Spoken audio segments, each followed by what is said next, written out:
क्या जबरदस्त सवाल है। क्या बात है, क्या नाम है आपका? ये मुफ्ती साहब की मैं बात क्यों कर रहा था, मुफ्ती रशीद साहब। Amazing, amazing. मैंने इससे ज्यादा अट्रैक्टिव बंदा कम ही देखा। इमोशनल करेज का असली मसला होता है जब अपने माँ बाप को चैलेंज करना होता है, जब खानदान को चैलेंज करना होता है, जब किसी ट्रॉमा को चैलेंज करना होता है कि अपनी स्टेट, अपने आप को चैलेंज कर दूं।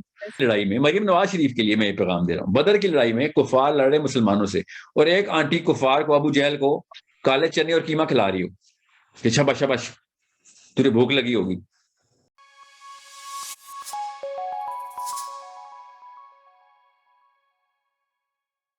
मरियम अस्सलाम वालेकुम रहमतुल्लाह। जोहा वालेकुम अस्सलाम।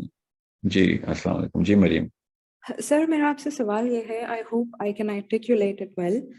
आपने कहा कि 3 स्टेप स्ट्रैटेजी आपने बनानी है, नॉलेज, स्किल और एट्रीब्यूट, खुद के लिए भी और फॉर योर चिल्ड्रन।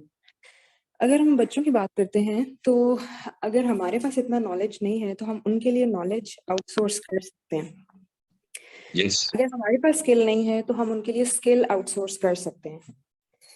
लेकिन या हमारे पास अगर एट्रीब्यूट्स नहीं है इन द पेरेंट्स, तो नो, पहले फिर नहीं होगा। 10-12 साल में मुश्किल होता है कि हम एट्रीब्यूट्स आउटसोर्स कर सकें। क्या जबरदस्त सवाल है।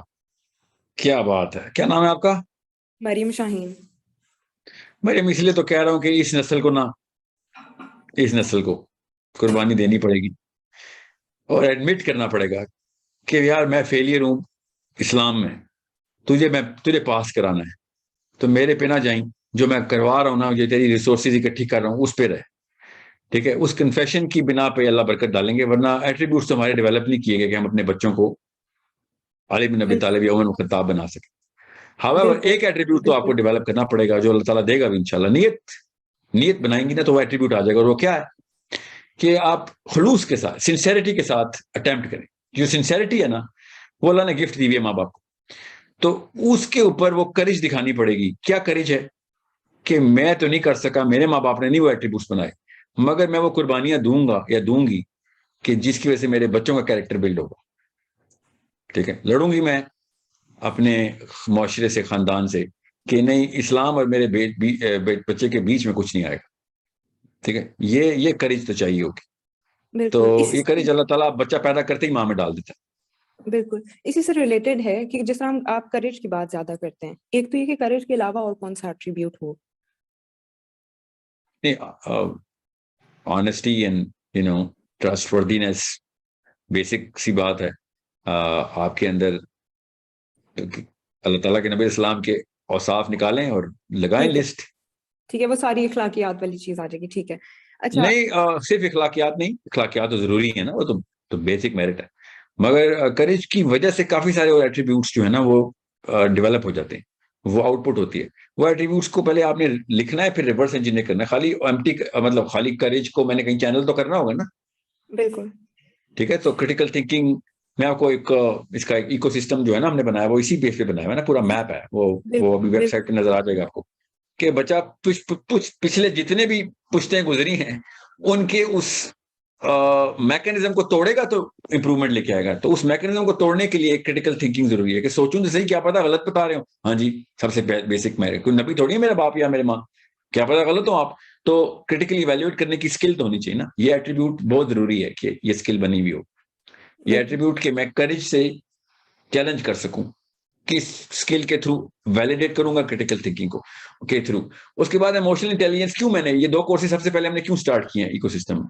ये बेसिक्स हैं कि पहले मैं पुराने उस चक्के को तो तोड़ूं, और फिर नए चक्के को चलाने के लिए मुझे इतना प्रेजेंटेबल और अपने आप को इतना इमोशनली इंटेलिजेंट करना पड़ेगा कि लोग मुझे सुन सकें, मैं इतना अट्रैक्टिव हूं कि लोग कहें कि not only that he make sense because of his critical thinking and his IQ and his logical sense, but he is very attractive to listen to.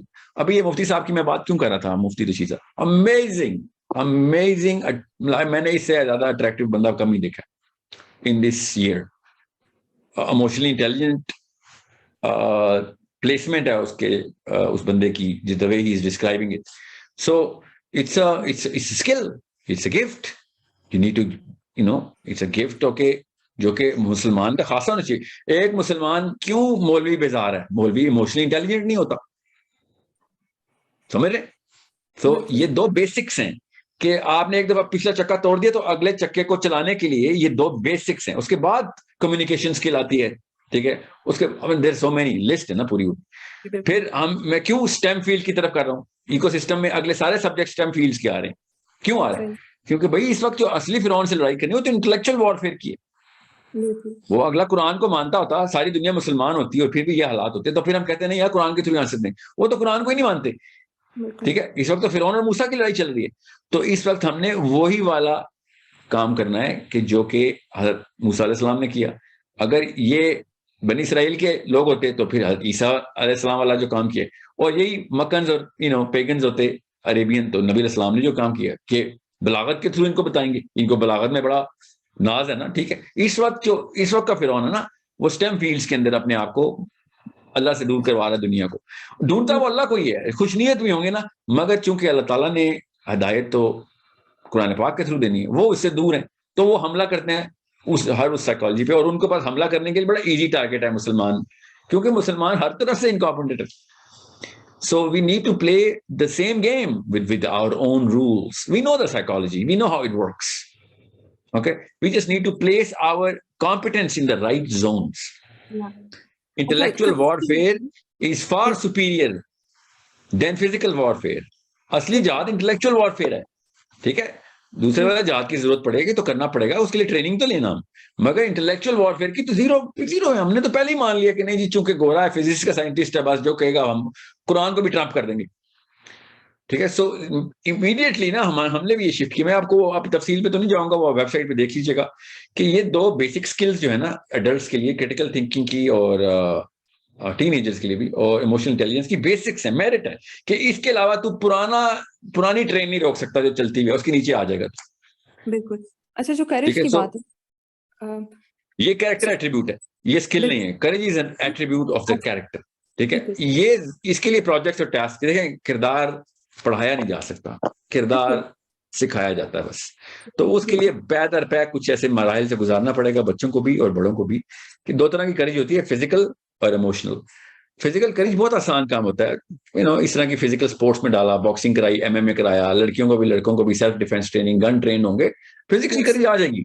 Emotional करेज का असली मसला होता है जब अपने माँ बाप को चैलेंज करना होता है, जब खानदान को चैलेंज करना होता है, जब किसी ट्रॉमा को चैलेंज करना होता है कि अपने आप को चैलेंज कर दूं।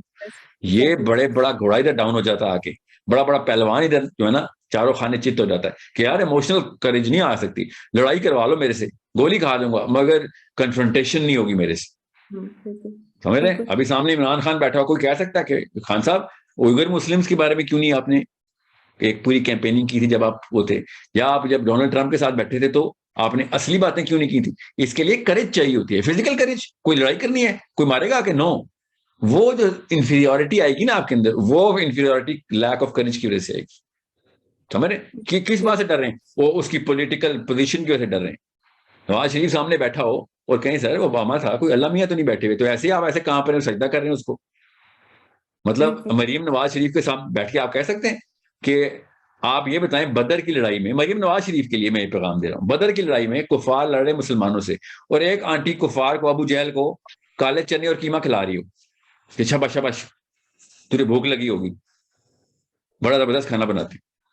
आप सोचें, अबू जहल को काले चने और कीमा खिला रही हो एक औरत बदर की लड़ाई में, आप क्या सोचेंगे उस औरत के बारे में?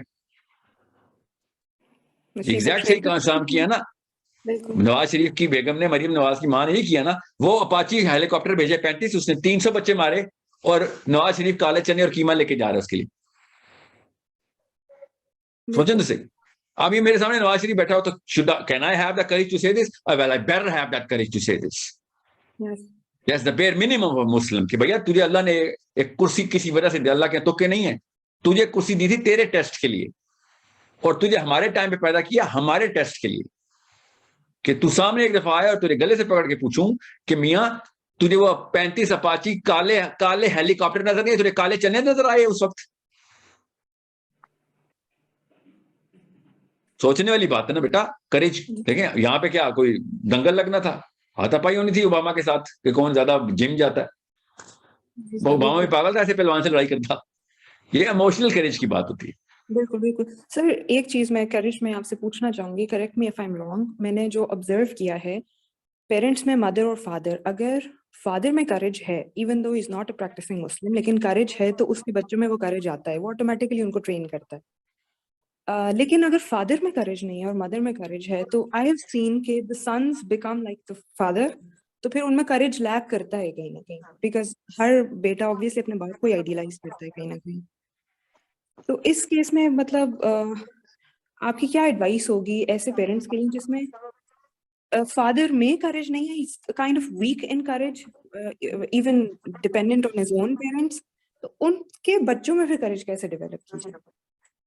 रूल नहीं जो आपने बताया है कि बाप कमजोर है तो बेटा कमजोर ही होगा, ऐसा तो कोई साइकोलॉजिकल रूल नहीं है। यस, प्रोबेबिलिटी जरा ड्रॉप होती है तो माँ को फिर दुगना काम करना पड़ेगा। माँ अगर कमजोर बुजदिल है, याद रखिएगा बुजदिल का काम इस्लाम में कुछ नहीं है, जी जी बुजदिल बिल्कुल। इस्लाम को भी डुबोएगा, ये याद रखिएगा। जो मर्जी किस मर्जी सेक्टर में ले जाए, डोमेस्टिकली भी, पॉलिटिकली भी, सोशली भी, इंटेलेक्चुअली भी, बुजदिल बंदा मरवाएगा ही मरवाएगा। ठीक है, हजरत उमर बिन खत्ताब ने दुआ की, या अल्लाह मुझे कवी काफिर और ज़ईफ मोमिन के शर से बचाई। बिल्कुल ठीक है, ज़ईफ मोमिन बाबा नहीं है, वो ये बुजदिल कि कमजोर ईमान के कांप जाएगा, भाग जाएगा। ये बिल्कुल एन उस मौके पे जो है ना नुकसान पहुंचाएगा जिस मौके पे सबसे ज्यादा जरूरत होगी। तो ना औरत ना मर्द। और तो देखिए ना, देसिस्तान ट्रेनिंग ही बुजदिली करता है। यार किसी का मसला हाथ में ना, हाथ ना डालो बीच में, ठीक है। या फिर तेरा तो काम नहीं है उधर, एक्सीडेंट में पड़े हुए लोग, सड़क पे एक्सीडेंट हुआ, सारा का सारा इस्लामाबाद गुजर जाएगा। क्यों? क्योंकि मैं को बचाऊंगा तो पुलिस वाले मुझे पकड़ लेंगे आगे। तूने कत्ल किया, तुझे पुलिस वाले पकड़ लेंगे। तू बिल्कुल। बचाने जा रहा है, तो अल्लाह के लिए बचा रहा है या फिर तू किसी को दिखाने के लिए बचा रहा है? तो अल्लाह से भी ज्यादा पुलिस से डरता है, करेज ही नहीं है। समझ? क्यों? साथ अब्बू अम्मी बैठी होती हैं, तू क्यों गाड़ी रोक रहा है? डरपोक अम्मी ने बेटे को गाड़ी देनी उतरने देती। बिल्कुल ठीक है, तो इसका ये वो टास्क हैं बेटा जो कि मुसलमान लड़कों लड़कियों दोनों को करनी है। मैंने बिल्कुल खुद देखी हैं वो लड़कियां, मैंने देखी हैं, मेरे सारे दोस्त डॉक्टर हैं ना, अस्पतालों में बहुत टाइम गुजारा है। ऐसी ऐसी लड़कियों ने अस्पताल पहुंचाए हैं सड़क से उठा के, जो एक्सीडेंट हुए हुए लोग। ठीक है, अल्हम्दुलिल्लाह one of them। अल्हम्दुलिल्लाह अल्हम्दुलिल्लाह। तो क्या उनको नहीं पुलिस का डर? जहां हाथ डर है, मेरे साथ हुआ है ना वाकई, पुलिस ने मुझे पकड़ा था ना, ये पेमेंट्स की बात है, डॉक्टर हाथ ही नहीं डाल रहा था, कहता है ये पुलिस केस है। एंड आई सेड, और पुलिस ने आगे सर्जरी करनी है इस बेचारे की, पुलिस मुझे पकड़ेगी ना, तुझे क्या? नहीं नहीं, हम नहीं हाथ डाल रहे। डर रहा हुआ था, पुलिस अपना काम ही नहीं कर रहा, ऐसा मुसलमान है। वो बंदा मारा तेरे सामने, ये पुलिस केस में पुलिस केस है, तुझे तो पकड़ेगी असली पुलिस जो कि फरिश्तों की पुलिस है, तुझे तो वो पकड़ेगी। ठीक है, और Thank you इस्लाम ही sir। टेस्ट होता है ना, हर जगह पे इस्लाम ही टेस्ट होता है। Yes sir, thank you sir, I took so much of your time, thank you very much।